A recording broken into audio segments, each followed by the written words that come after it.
नमस्कार मैत्रिणो, संगीता किचन रेसिपीमध्ये तुमचं अगदी मनापासून स्वागत आहे. बघा, इथं मी मस्तपैकी एक कैरी घेतलेली आहे मैत्रिणो, आणि ती बी केशरची बरं का. केशरची कैरी अगदीच खायला चवदार आणि पिकल्यावर तर अगदी मधासारखी गोड.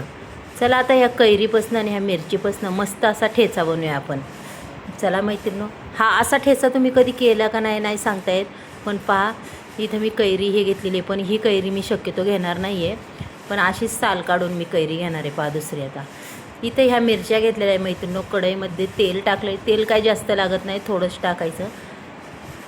तेल तापत आलं की त्याच्यानंतर आपल्याला त्या कढईमध्ये पहा बरं, आता तेल अगदीच मस्त असं तापत आलं. जास्त बी कडक करायचं नाही बरं का, तेल हे मापतच करायचं. कारण कसं आहे, आपण ज्यावेळेस त्याच्यात मिरच्या टाकू त्यावेळेस उडायची भीती असते. हे बघा, आधी जिरी मोहरी टाकून दिल्यात आणि लगेच मी मिरच्या टाकून दिल्यात मैत्रिणीनो. मिरच्या टाकल्या, मिरच्या जरा खालवर आपल्याला ह्या करून घ्यायच्यात बरं का मैत्रिणीनो. पाहू शकता तुम्ही, थोड्याशा 1 मिनटं अशाच परतायच्या आणि लगेच खालवर करायच्या. हो का, अशा पद्धतीने त्या मिरच्या खालवर केल्या की आपल्याला अजूनही दुसरं टाकायचं आहे. इथं शेंगदाणे आणि लसूण हे दोन्ही टाकणार आहे. जास्त काय घेतलेलं नाही, शेंगदाणे थोडेच घेतलेत, आणि ह्या मिरच्या अगदी छान असं परतून द्यायचं आहे. पहा मैत्रिणीनो, आता मी असं 1 मिनटं हलवणार आणि त्याच्यावर झाकण ठेवणार आहे. पहा, झाकण पुन्हा आपल्याला 2 मिनटांनी काढायचे. पाहू शकता तुम्ही, पुन्हा ती मिरची अशी खालवर करायची. पहा, शेंगदाणे ते अगदी छान मस्त अशी परतत आलेली आहे आपली मिरची. पाहू शकता मैत्रिणीनो, मस्त रंग बी झालेला आहे छान अगदी. पुन्हा काय करायचं आपल्याला, इथं तोपर्यंत दुसरी तयारी करून घेऊया. इथं ही कैरीची बघा साल काढून घेतलेली आहे आणि कैरी मी अशी किसून घेते. पहा, आपली खोबरं किसायच्या किसणीने ही कैरी आपल्याला किसून घ्यायची बरं का. पूर्ण एक कैरी आहे ती संपूर्ण मी किसून घेणार आहे. अक्षरशः जिथपर्यंत बाठा नाही लागत तिथपर्यंत ही कैरी आपल्याला किसून घ्यायची. पहा, किसताच माणसाच्या तोंडाला पाणी सुटतं. ही कैरी अशी आहे. कैरी नाव ऐकलं तरी माणसाच्या तोंडाला पाणी सुटतं, म्हणजे एवढी त्याची चव म्हणजे सगळ्यांनाच आवडते. चला आता इथं संपूर्ण कैरी पहा मी किसून घेतलेली आहे मैत्रिणी. पाहू शकता. चला आता एक किसलेला आपण बाजूला ठेवूया आणि दुसरी तयारी करूया. हे बघा, मस्त अशी मिरची आणि शेंगदाणे लसूण हे छान अगदी परतलेलं आहे मैत्रिणी. पाहू शकता तुम्ही. त्याच्यानंतर मी टाकणार आहे त्याच्यात मीठ, चवीनुसार मीठ टाकायचं मैत्रिणी. पाहू शकता तुम्ही.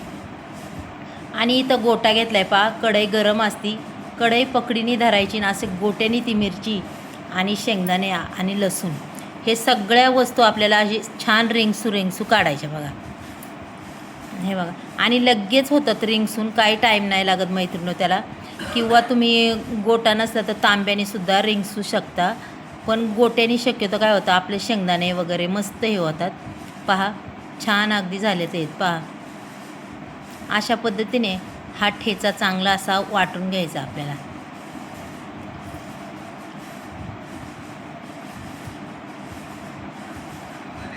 पहा, आता इथं मी संपूर्ण असं हे वाटून घेतलं आहे आणि शेंगदाणे बी छान झालेले आहेत. पाहू शकता. लसूणही असा अर्धाला राहिलेला आहे, जास्त काय बारीक नाही आहे, असा अर्धालाच ठेवला आहे, कारण की तो खायला खूपच छान लागतो. आता त्याच्यानंतर पहा, आपण आता इथं पुन्हा गॅसवर ठेवायची कढई.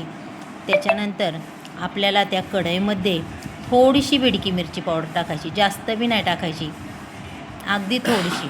त्याच्यानंतर जी कैरी आपण किसून घेतलेली तीसुद्धा त्याच्यात टाकायची. पहा, मग हा मैत्रिणो मिरचीचा आणि कैरीचा ठेचा तुम्हाला कसा वाटला नक्कीच मला कमेंट बॉक्समध्ये सांगा. आवडला तर आणि एकदा करून पहा, खरंच तुम्हाला आवडेल.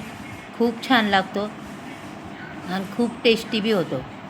पहा, तिखट आंबट अगदी असा मस्त खारट असा हा ठेचा तयार होतो आहे.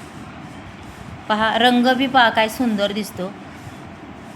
फक्त आपल्याला आता खालवर करायचं म्हणजे आपला ठेचा अगदी तयार झालेला आहे. चला मग काढून दाखवते तुम्हाला. हा इथं पहा, मी एक वाटी घेतलेली आहे, त्या वाटीमध्ये हा पूर्ण ठेचा मी काढून घेणार आहे मैत्रिणी. पहा, रंग बी तिचा खूप अप्रतिम दिसतो. अगदी तुम्ही खूप मटक्या मारीत खासान एवढी भारी लागतो हा ठेचा. पहा मैत्रिणी,